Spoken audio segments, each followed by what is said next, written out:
Сәлем баршаңызға, мен Ақерке. Мен сіздерге жасалу жолы өте оңай, 5 минутта дайын болатын, өте керемет болып шығатын тәтті шұжықтың рецептінен бөліспекшімін. Ол үшін менің YouTube арнама тіркеліп, қоңыраушаны басып қойыңыздар, сонда барлық жаңа видеоны бірінші болып көре аласыздар. Ең алдымен бізге осындай печенье қажет болады. Мен осындай топленое деген печенье қолдандым. Және де қойытылған сүт, сары май, какао қажет болады. Ең алдымен осындай бөлек пакетімізге печеньеларымызды салып, оқтаудың көмегімен езгілеп алдым. Сіздер өздеріңіздің қалауларыңызша блендердің көмегімен де езгілеп алсаңыздар болады.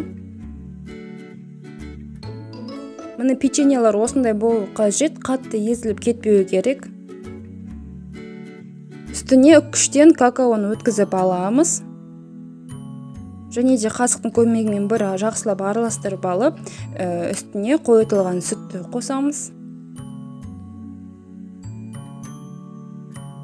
Және де бөлме температурасында еріп тұрған сары майымызды қосып, осылай қасықтың көмегімен араластырып аламыз да, соңына қарай жақсылап қолмен араластырамыз.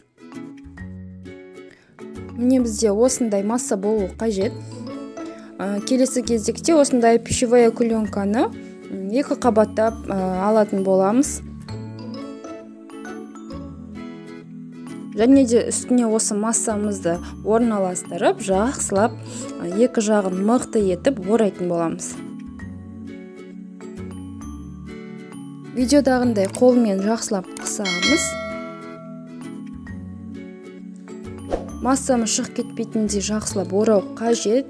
Және де екі жағын жақсылап осылай байлап қоямыз да, мұздатқышқа 2-3 сағатқа қойып қоямыз. Мұздатқыштан алып, осылай екі жағын кесіп аламыз.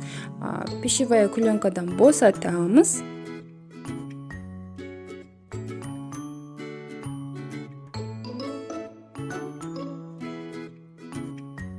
Іші қандай болған сіздерге кесіп көрсетейін. Міне қараңыздар, қандай іші де әдемі болып көрінеді, дәмі өте ерекше, әсіресе балаларыңызға өте қатты ұнайтынына сенімдімін. Дәл осы шұжық аз ғана уақытыңызды алады ғой, сол үшін міндетті түрде жасап көріңіздер.